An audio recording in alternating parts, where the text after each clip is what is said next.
Good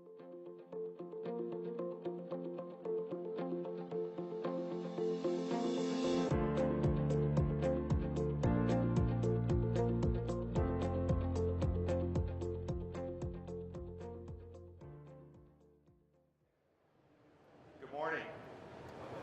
My name is Tim Butler, and I'm the CEO of Tego Incorporated. I'm here to talk to you about the power of embedding intelligence on your assets. I'd like to get started this morning by first talking to you about an old story, a technology story that I've actually had the opportunity to live through. It goes like this. It starts with a dumb green screen that's connected to some back-end mainframe system that's sending every single click of the keyboard to some computer equipment in a land far, far away. And along comes this thing called a personal computer. And people start asking some interesting questions like, what will that computer really do for me? How does it work with the systems and processes that I have running today? Many industrial companies, way back when, 30 years ago, questioned whether or not it made sense for an employee to actually have a personal computer. So today, now, we're talking about the stories, bringing the lessons learned that we've learned in the last 30 years. And today is the fact that bringing intelligence at the edge transforms everything that we do. It's not just about marginally improving the process that we have, but when you start thinking about actually digitizing your assets, how does that really change your business?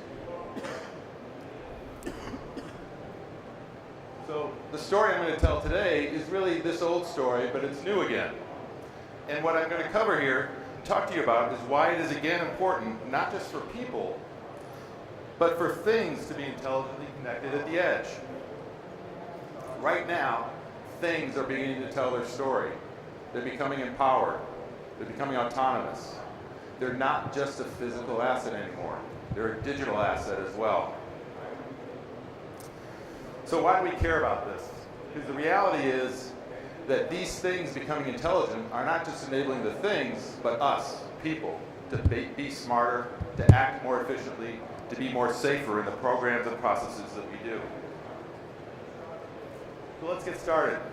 First of all, we all know about smart things in the consumer sector. We've seen it here already. Wearable devices are estimated to be over 275 million sold in the last year, with a revenue base of about 28 billion. Within the next 5 years, they're estimating this market alone to be well over $121 billion.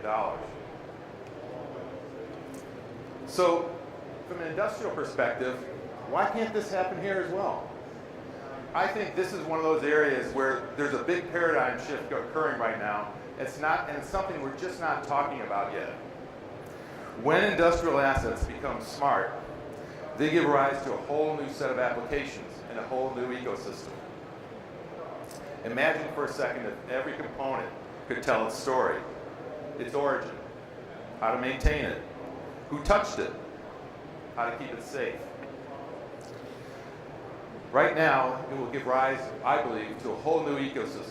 Much like the Apple App Store for things and consumer products, why wouldn't we have an industrial app store coming to us in the near future as well? Tego today is at the forefront of helping to create that app store for industry.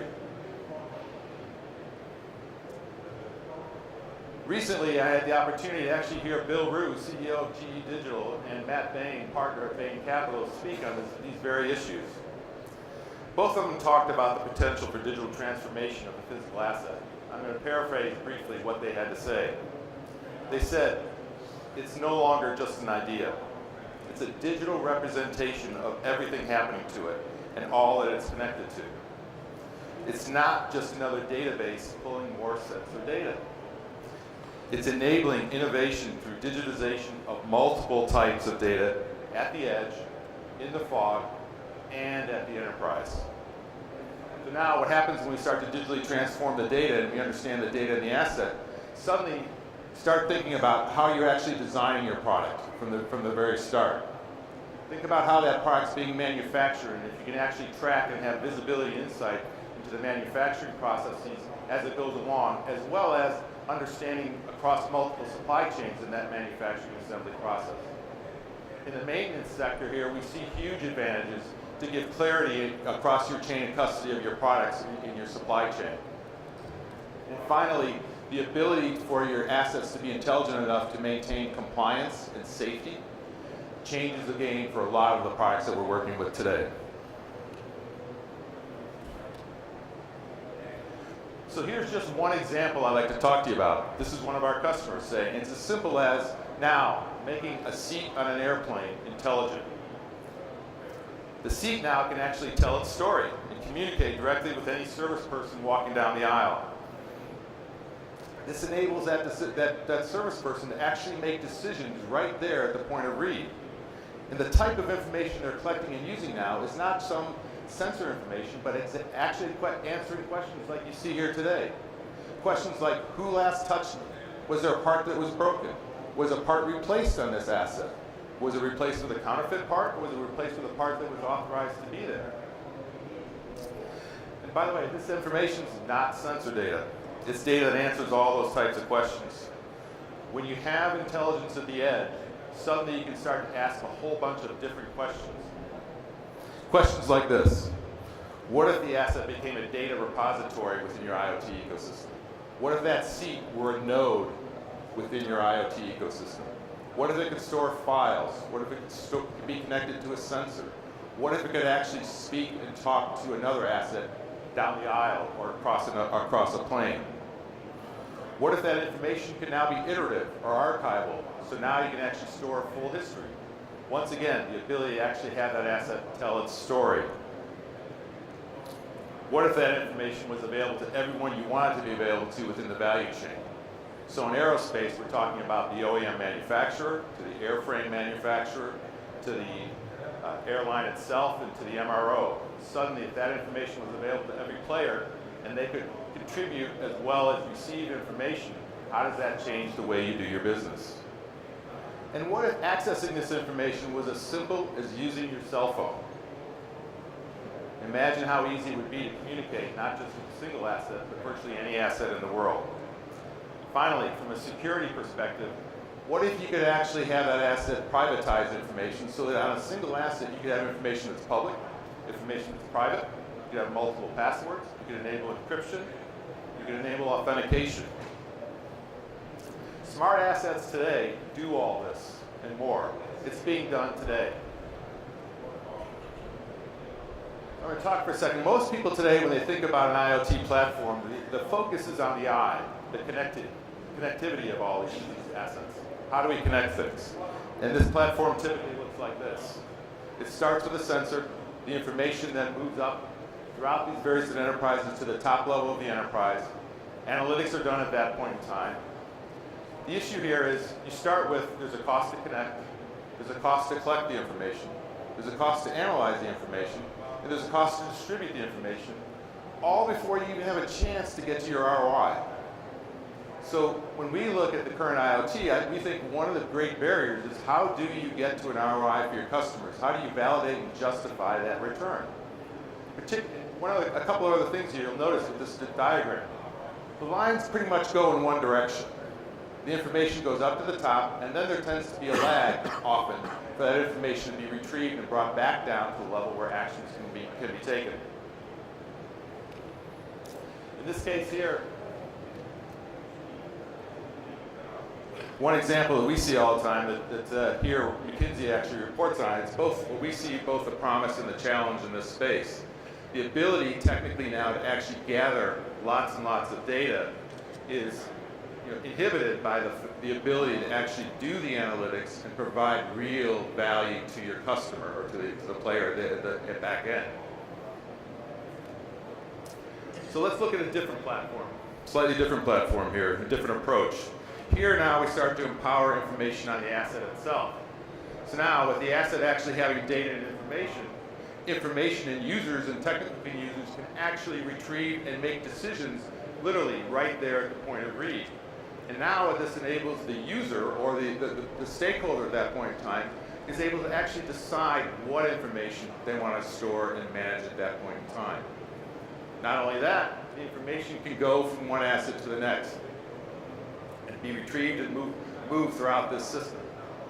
So here, unlike the previous slide, all of a sudden you see a couple of interesting differences. Instead of just having one line going direct up to an enterprise system, by having data on the asset, by having data on the edge, you've exponentially increased the number of network nodes in which that data can move. And anyone who understands the value of a network, it's essentially the number of nodes squared. So in the previous slide you had 4. This one, you've got almost infinitely more, because now the data can move where and when and how it needs to be able to make your business run faster and better. So let me talk about a few examples here of how this actually works. I'm going to show you 3 different solutions across 3 different settings with 3 different companies that are doing this today. Today, right now, in the aerospace community, approximately 3,000 parts on all new planes are being tagged with smart assets. They include things like the seats, oxygen generators, life vests, galley equipment, video equipment, cockpit components, landing gear, engine components, a whole range of different assets that are continuing to be tagged throughout this process today. And the use case works like this, and this is how these assets start to tell their story. The original equipment manufacturer, instead of just putting a nameplate on there with a part number that oftentimes is outdated by the time that whole plane is assembled, they add they create a smart asset by incorporating not just the part number, but the birth record, configuration data. They could put a file on there, they could put assembly data. They incorporate all this information now on the asset at the point of manufacture. When that part now gets delivered to the airframe manufacturer, let's say it's an Airbus in this instance, Airbus now has the opportunity for the first time to actually collect all that information about that asset that it's never had before. And then it can actually look at its back-end systems and send its information that it wants on that asset as well. So now suddenly that asset has not just the OEM's information, but it also has the airframer's information. And now that plane gets assembled and it gets shipped to an airline. Now suddenly for the first time the airline, instead of just having a part number, it actually has all of the history information from the OEM and from the airframe manufacturer. And now they can add their information to that part as well. So in the distribution sector now, as they go through their safety checks and do their processes, suddenly they see huge improvements in value by having this visibility into the actual life of that asset. And finally, when you move to the third area, and you start to have the maintenance, repair, and overhaul companies doing this, suddenly, I don't know if you know this, but traditionally, when you actually have to do a major maintenance on a plane, it can actually take days and weeks just to collect the information on the plane to find out what needs to be done. Now, with this process, with this information digitized on the asset, it actually takes minutes. So imagine the change that's occurring now in the aerospace industry, where the ability to actually maintain a plane and the reduction in downtime for that plane is now, they're now able to start to move to 10, 20, 30, 40% in the reduction of downtime. So we see a huge opportunity for those organizations as they roll this out over the next years to see a major improvement in the bottom line of those companies. By the way, I'll give you one quick example as we talk about the actual ROI within these spaces. Today already those OEMs have seen, just in configuration efficiencies alone, well over 40 million euros in savings just in the last couple of years. All these processes that these organizations have to do, where they have to do inspections of life vests, and people have to actually look under the seats to inspect, is the life vest there? Is it expired or not? Now they can literally walk down the aisle with a handheld reader and do this.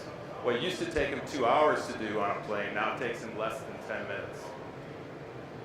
Here, in the case of the processes here, they've seen in several of these applications a 28x improvement, not just in the efficiency of the process, but in the reduction in error as well. And finally, in aerospace, one of the other areas here is often many of these parts have to be replaced well before their virtual life cycle is up, because it's too expensive for them to actually inspect these assets when they're in the plane or they're actually in use. Now, by being able to have the asset smart, be able to connect to it throughout its normal use, they're able to extend that life and therefore reduce the cost of the parts for the planes over its lifetime. The second example I'd like to talk to you about is in compliance management. In a pharmaceutical use case, Here, we're working with a biopharmaceutical company where they have to make drugs that are born compliant, they have to live compliant, and most importantly, they have to be able to be flexible enough to be able to change their compliance as the compliance standards change over the life of that drug. So here, by making the product smart at the time of manufacturing and digitizing those assets with the internal compliance records and the FDA compliance standards, they're now able to distribute that information to their supply chain as well. In this manufacturing setting, where are they actually putting this data and information? They're putting it on the bottle, they're putting it on a vial, they're putting it on an agar plate, they're putting it on the packaging. Again, putting this data and intelligence there may have nothing to do with the value of the actual product that it's being applied to. It may have everything to do with the process, the safety, the risk of the operation that's going on. And again, I'll reiterate one more time, when you start to think about this, think about digitizing that information. None of the information I'm talking about at this point in time has anything to do with connecting a sensor to it. So in this operation as well, in the distribution setting, what they're now being able to do is actually incorporate the actual logistic and supply chain information on that asset as well as it travels. The sales information, the actual shipping information. Often many of these products have to be shipped with cold storage, so they need to be able to maintain sensor data as well. So this information becomes critical, so as this product then moves to the pharmacy, you want to know that at the hospital or at the pharmacy, you actually have a product that has been stored, has been manufactured, stored, and managed in an appropriate way, so you have a safe product to give to your doctors and to your patients. The return again here is actually pretty phenomenal when you start to see what's going on. First of all, one of our customers is seeing significant improvements in the efficiency of being able to process their products. As a result of that, they're able to delay CapEx expenditures by several years, huge amounts of money. The improvement efficiencies that they're seeing are 30 to 40%. And just like aerospace, you're seeing a 16x improvement just in the processes and checklists and things that they have to go through to be able to speed up the efficiency of those processes as well as reduce significantly the errors. And in this case here, what we're seeing with these customers, we're on a really interesting journey because these customers are realizing as they're doing this, it's not just, again, marginally improving the processes that they're doing. They're finding fundamentally new ways to operate their business. So the third example I'd like to talk through here is what we call integrity management. And this is with a medical device company. In this case here, they're doing it for two big reasons. One is this medical device actually comes with a lot of what they call consumable components that are connected to it. Essentially the razor and the razor blade. One of the issues they want to deal with here is with counterfeiting. Often they lose market share because the counterfeit parts of the components are sold and are connected to their product. By being able to make that asset smart, they're able to counteract that issue very quickly and easily with their suppliers and their customers. The second piece is, by making these assets smart, making these consumables smart, they're able to create now a digital handshake between the device and that asset in a way that ensures the safety, reliability of how that's actually being used. I don't know if you folks are aware of this, but I believe it's right now the third leading cause of death in the United States is hospital care. The misinformation and the misuse of information and the misuse and care of patients within the hospital. The ability to have information available on the asset at that time and enable people to make better informed decisions is critical for all of us.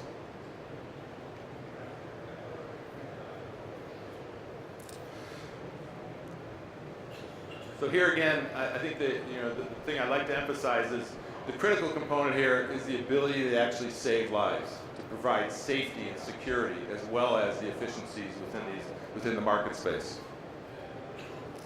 So I'm going to spend a moment to talk to you about how is this actually done? How do you make assets intelligent? In this case here, what you see at the bottom is the key asset data. And that sort of data is really up to you to decide what type of information you want on here. You want a picture? You want a spreadsheet? You want a URL to a video so that someone can see something that's being done? Now you can do that. It starts at the bottom with an RF chip that's either designed physically into the product or embedded into a tag that's attached to the product and lives with that product throughout its lifetime. finally, our Tego OS enables you then to have a safe communication between any sort of RF device and the asset itself, to then have that information just be transferred back up into whatever platform you have within your organization. So imagine for a second, today, many of our customers are actually doing it this way, if you're wondering how it actually gets done. This is actually a Zebra Bluetooth handheld RF device. And they're using things like this, iPads and Android devices that are just physically connected, with a Bluetooth device. So now suddenly they're just using this and going click. And now the information can be stored into this device as well. Instead of having to build a big, huge overhead system to be able to track and manage all this information, we're actually now leveraging this. And our expectation is that this device is going to get small enough such that it's going to be a chip within this device within the next 5 to 7 years. There's nothing technically that keeps that from happening. It's just a question of the market development going forward. So let me talk for just a moment about the benefits here. Why do you want to do this? Because, again, as I talked earlier, this platform enables you to have a level of configurability. And by configurability, what we mean is the ability to flexibly design what you want to have in that information. And not only do that, but actually be able to change that over time. So you may start out with certain types of data that you want to have on an asset, and then 6 months, a year later, you decide a different type of data. And so you change it. Here, it's just a software change. You just change the data. From a reliability perspective, we've proven that in aerospace over the last 5 years with our products being deployed in extraordinarily rugged conditions. So it can survive radiation, it can survive much higher levels of temperature and humidity. So the ability to actually have the information survive and live for 30 years is critical. Finally, as well as from a functionality perspective, one of the key components inside that RF chip is the ability to have it is an I2C device. So now, for the first time, you can actually connect to a sensor, and you can even power a sensor with having no battery at all. So imagine what you can do if you could actually have sensors embedded out there, and all you need to do is send it a radio wave, and it can actually take a sensor reading, store it back into the chip, and then deliver it back to you in any device that is now connected via cellular or Wi-Fi to anywhere in the world. Whoops, pushing the wrong button here. The RF's not working. Just a quick example of the types of companies who are beginning this journey. These are just a sample of the companies who are doing this and starting to understand what it means to actually have intelligence on the asset. So I'm going to step back for a second. There's a couple of other points I'd just like to make. As I talked earlier about the beginning here, about this story, about this transition from centralized computing to mini computers and PCs and now distributed computing everywhere. What you see here is, I'd like to just make a couple quick observations. The timeline you see originally for all this development is about 40 years. The timeline for IoT today is 4 years. So the first observation I'd like to make is this is happening. And it's happening today, and it's happening a lot faster than it happened before. And that leads me to my second observation. Why? Why is it happening a lot faster? Well, today we're building on everything we've learned in innovation over the last 40 years. So now we can do something like using this technology and using this technology in ways that we never thought of before. Let me give you a quick example. Again, in aerospace, from a checklist perspective, we're having customers today that have to use a piece of paper for a checklist to go daily out to check various different components on a plane. When they do the paper checklist, they sign all the documents at the end of it. They hand it over to someone who has to take that paper document and actually input it into a computer system, who takes that information and then deploys it into a cloud-based computer system, who then, within the next 24 hours, sends back a report that tells them what they need to do next. Now what they're doing, by digitizing the process, they're putting the information right in here. And now what they're able to do is go out to that plane, actually use these two components and do everything they need to do right here. And when they're done, it's not just sending the information off, they're able to go click, and now they actually have the GPS location of where they actually did the work. Because they want to be sure that that person actually went out and did the work. And now that person has to sign that document. So now instead of having to sign it physically, what do? Put their thumb on the component, click. Now they've got a digital fingerprint signature at that GPS location. And now what they're able to do is electronically send that information right back to the systems and components that they need to have without incurring the additional cost of actually doing the manual input of that information and data. So what happened here? They took what was traditionally a process on a daily basis that was 2 to 3 hours and required 2 personnel to do it, and reduced the time by over 80%, down to less than 15 minutes. And they took the error rate that occurred that was typically somewhere between 10 to 20% and brought it down to virtually 0.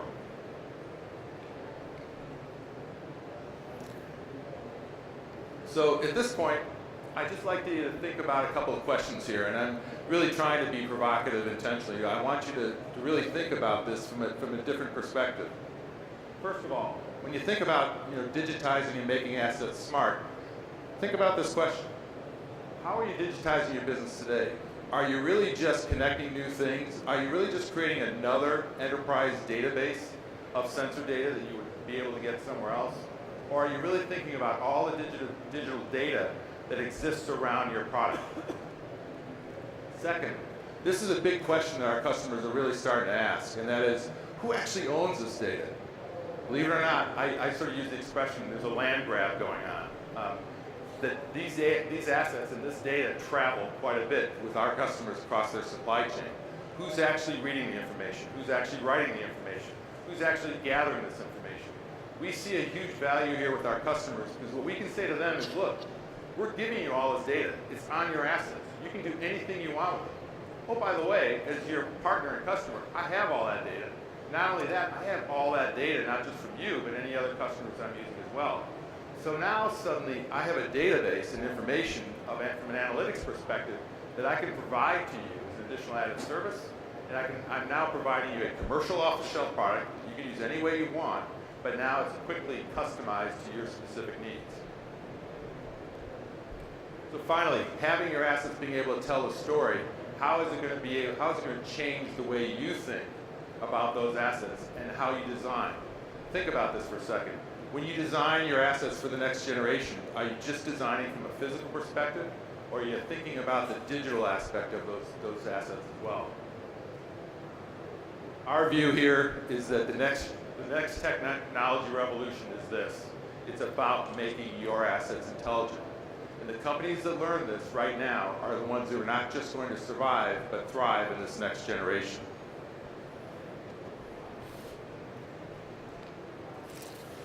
So I'll leave you with this thing. 30 years ago, we had a choice. We could put our head in the sand and just try to take the personal computer and make it useful to marginally improve the process that we had in place.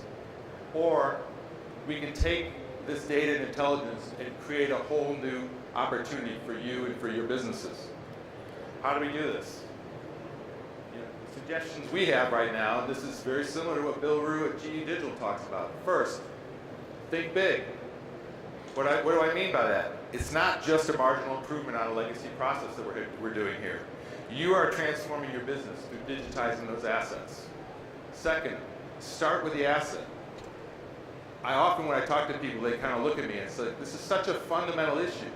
How do you know how to connect things and what to do if you don't know what the information is that you're trying to connect? If you don't understand that, then it's going to be very hard for you to be able to implement a successful IoT program. If you do, and you start with that asset, what this enables you to do then is to scale fast. Is to be able to scale fast. Because now, very quickly, you will understand for your organization and for your business and for your assets what your ROI is and how to scale that rapidly and build a competitive advantage for the next generation of your business. With that, thank you very much for your time today.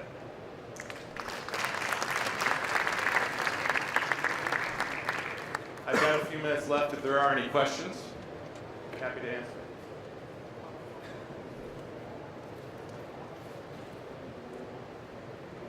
Thanks, Bill. Will Wise with IoT Institute. With the move to smart data and this kind of tracking, what is your guidance on what it takes organizationally to get all the parts of the organization together to navigate through this? That's a great question. I think what we're seeing within these organizations is often in very large organizations, the challenge that we have is the senior executives have a vision of digitizing these assets. But what happens is when you get down to the mid-level of the organization, they have a very narrow focus in terms of what they have to do for that quarter and that component. And so it's very difficult for them to see the value of being able to digitize a range of information that may or may not actually have a use for. So it really, what we're seeing is a real requirement from a senior level all the way down throughout the organization to inculcate this value. Because as you see here, once you digitize the asset, there may be people who are involved in the digitization of information, and there may be people in parts of your organization that are going to get the returns on it. It's not necessarily right off the bat a one-for-one case where you're going to invest money in one part and get the return in that same part. But when you think about it organizationally, it has a huge impact. And so, again, I'll refer back to Bill Rue in GE Digital. His recommendation is learn this in your own organization first, then start to apply it to your customers, then start to apply it to your whole value chain. Any other comments or questions? Thank you very much. We also have a booth out here at 707 if you'd like to. We actually have some demonstrations of these products and these solutions actually working if you'd like to come by. Again, thank you very much for your time.